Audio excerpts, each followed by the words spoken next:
Dios mediante, mañana comenzamos con el segundo domingo de Pasión, como se decía antes, o como el domingo de Ramos en la Pasión del Señor, como se dice ahora, la Semana Santa, que son ferias privilegiadas, son ferias mayores, como se dice técnicamente en liturgia. Por eso no puede caer ninguna otra celebración, y por eso este año, como cada vez que cae en Semana Santa, se pasa la celebración del 25, para el primer día libre inmediatamente después de la octava de Pascua.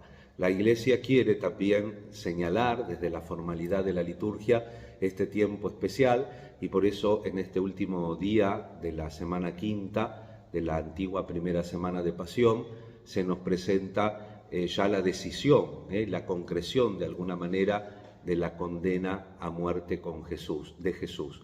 Y el tema que nos ofrece la meditación de la palabra de Dios es la unidad. Tanto la primera lectura de Ezequiel como el Salmo tomado de Jeremías y el Evangelio de Juan nos hablan de la unidad. La unidad que era el signo mesiánico, el reino. Recordemos que la esperanza mesiánica de muchos de los contemporáneos de Jesús era todavía un reino materialmente hablando, un reino histórico, que Jerusalén se iba a unir nuevamente como reino del sur al reino del norte. Recordemos que los reinos estaban ya destruidos, no era lo mismo que en la época de David y Salomón. El reino del norte, Israel y Judá, el reino del sur.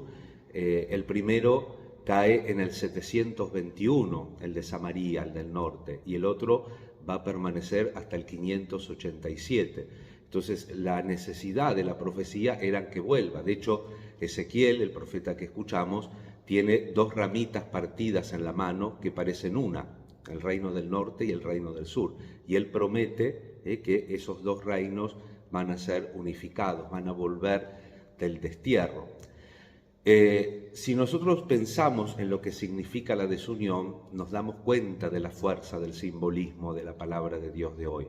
Inclusive la psicología moderna, mucha de la cual se cierra a lo trascendente, prácticamente, porque ahora ya les conté en algún momento que la neurociencia ha identificado en el cerebro el lugar que está preparado para la fe. O sea que hoy nadie niega esto, pero sí que en la concreción, en la práctica de la fe. Hay una expresión metafísica que es difícil entenderla. Dice, ¿dónde está la unión? La unión está en lo unido.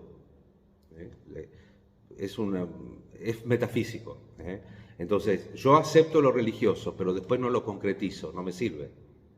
Entonces, todas las patologías más graves de la psiquiatría tienen que ver con la disociación. Si lo queremos caracterizar, con la esquizofrenia. Entonces, desde dentro, cuando uno tiene problemas relacionales, es porque está dividido interiormente. Después especificamos o diagnosticamos. Pero digamos, lo primero, las comunidades pasa lo mismo, las familias pasa lo mismo, la sociedad pasa lo mismo, el mundo pasa lo mismo, la división. Por eso la oración colecta, las lecturas, todo nos habla de la unión. Inclusive el sumo sacerdote Caifás, aún queriendo condenar al verdadero Mesías, sin embargo, dice Juan, profetiza porque era sumo sacerdote. Es conveniente que uno solo muera por la nación, y no por la nación, sino para congregar a los hijos dispersos, ¿no? La diáspora, los destierros. El sueño de Israel era la unidad, y la concreción de ese sueño, ¿cuál era? La división. Qué paradoja, ¿no es cierto? Y así también nosotros tenemos eso que también meditamos en la Cuaresma, decía Jesús, el que no junta conmigo desparrama. La unidad, la Pascua une, la Pascua de Jesús es uno que muere y todos tenemos la posibilidad. El que produce verdaderamente la unidad es Cristo en la cruz. Cuando atrae, decíamos unos días antes, a todos, atraeré a todos hacia mí. El domingo pasado, ¿se acuerdan? El Evangelio de los griegos que querían ver a Jesús, que al final no se encuentran con Jesús, pero todos los griegos y todos los pueblos nos encontramos Jesús con Jesús cuando levantamos la vista y lo vemos en la cruz, cuando Dios nos atrae hacia la altura de Cristo, que es la altura del amor, de la donación y del sacrificio. La unión está en lo unido, hermanos. Por tanto, todos los hombres podemos coincidir en la altura del amor que es Cristo. Por eso en esta semana dirijamos nuestro corazón, nuestra vida y fundamental nuestras obras. ¿Somos hacedores de la unidad? Pidamos eso al Señor. La caridad bien entendida empieza por casa. ¿Cómo andamos por dentro? ¿Estoy unido por dentro?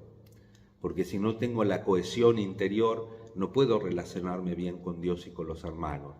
Que la Santísima Virgen en este sábado, ayer que la invocábamos junto a la cruz, nos acompañe en esta Semana Mayor y nos haga dirigir nuestra mirada hacia la cruz de Cristo, que es un momento serio, pero si escucharon atentamente, Ezequiel parecía una lectura más de Pascua que de inminente pasión. ¿Por qué? Porque la cruz es un tema serio, pero la cruz nos lleva a la resurrección. La última palabra no es el mal, la última palabra de Dios es la vida, porque Dios no quiere la muerte del pecador, sino que se convierta y vida. Y Dios es un Dios de vivos, no de muertos. Por eso, aunque la cruz es seria, aunque los problemas, vemos los últimos atentados, vemos todos los problemas que hay en el mundo, donde nos asomamos hay conflicto, pero sin embargo sigue siendo cierto el llamado de salvación y redención. Lo que pasa que la unión está en lo unido y tenemos que concretizar, uniéndonos, acercándonos, llegándonos hasta el Calvario para participar también de la alegría de la resurrección.